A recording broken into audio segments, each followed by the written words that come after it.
موطا امام مالک بن انس المدنی رحمہ اللہ تعالی، ولادت 93 ہجری، وفات 179 ہجری۔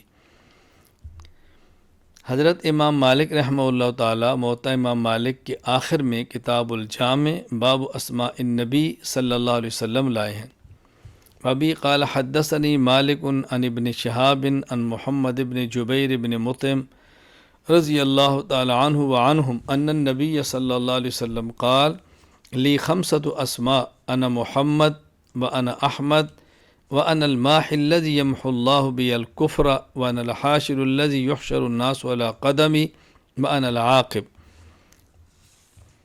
حضرت امام مالک رحمہ اللہ تعالی آخر میں رسول اکرم صلی اللہ علیہ وسلم کے مبارک اسماء کا تذکرہ کرتے ہیں، اور اس کے بعد یہ حدیث لائے کہ نبی کریم صلی اللہ علیہ وسلم فرمایا کہ میرے 5 نام ہیں: محمد تعریف کیا ہوا، احمد تعریف کرنے والا، الماحی کفر کو مٹانے والا، اللہ میرے ذریعے کفر کو مٹائیں گے، انا الحاشر، اللہ اکبر، حاشر میرا نام ہے، سب کا حشر میرے قدموں پر ہوگا، یعنی قیامت کے دن لوگ میرے سامنے اٹھائے اور جمع کیے جائیں گے، اور سب سے پہلے رسول اللہ صلی اللہ علیہ وسلم کو اٹھایا جائے گا۔ میں العاقب، اور میں نبیوں میں سب سے آخر میں آنے والا نبی ہوں۔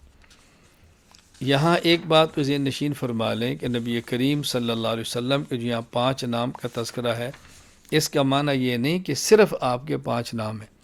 اس حدیث مبارک میں 5 نام ہیں، وگرنہ رسول اکرم صلی اللہ علیہ وسلم کے بہت سارے نام تو خود قرآن کریم کے اندر ہے: شاہد، مبشر، نذیر، مبین، داعی اللہ، سراج منیر، مذکر، رحمت، نعمت، ہادی، شہید، امین، مزمل، مدثر، بہت سارے آپ کے نام ہیں۔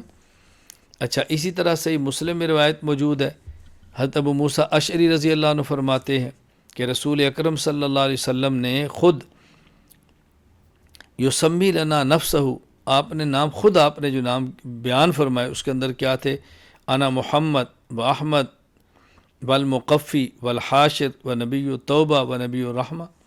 تو اس حدیث کا معنی یہ نہیں کہ صرف آپ کے 5 نام ہیں، بلکہ اس حدیث میں صرف 5 ناموں کا ذکر کیا ہے کہ یہ میرے نام بھی ہیں رسول اکرم صلی اللہ علیہ وسلم کے۔ یہ بات اچھی طرح ذہن نشین فرمائیں۔ ہاں، اس حدیث کا یہ مطلب موجود ہے کہ میرے یہ وہ نام ہیں کہ جو مجھ سے پہلے کسی کا بھی یہ نام نہیں تھا۔ یہ اس اعتبار سے اس حدیث کا معنی یہ ہوگا کہ میرے لیے یہ 5 نام ہیں، یعنی یہاں بیان فرمایا کہ میرے یہ وہ 5 ہیں کہ ان میں سے کوئی ایک نام مجھ سے پہلے کسی کو نہیں دیا گیا۔ اللہ اکبر۔ حاشر، قیامت کے دن سب کو اٹھانے والی ذات تو اللہ کی ہے۔ یہاں حاشر کا معنی یہ ہے کہ میدان حشر میں آپ سب سے آگے آگے ہوں گے اور باقی سب لوگ آپ کے پیچھے ہوں گے، ورنہ اٹھانے والی ذات تو اللہ تعالیٰ کی ہے۔ اور عاقب کا معنی آخری نبی، اللہ اکبر۔ حضرت امام مالک رحمہ اللہ تعالی سب سے آخر میں حدیث پاک لائے، اور حضور اکرم صلی اللہ علیہ وسلم کے اسم گرامی العاقب، اس پر اپنی موت ختم فرما رہے ہیں کہ نبی کریم صلی اللہ علیہ وسلم آخری نبی ہیں، آپ کے بعد کوئی نیا نبی نہیں آئے گا۔ اللہ تعالیٰ ہمیں ختم نبوت کے عقیدے پر دن رات کام کرنے کی توفیق عطا فرمائے۔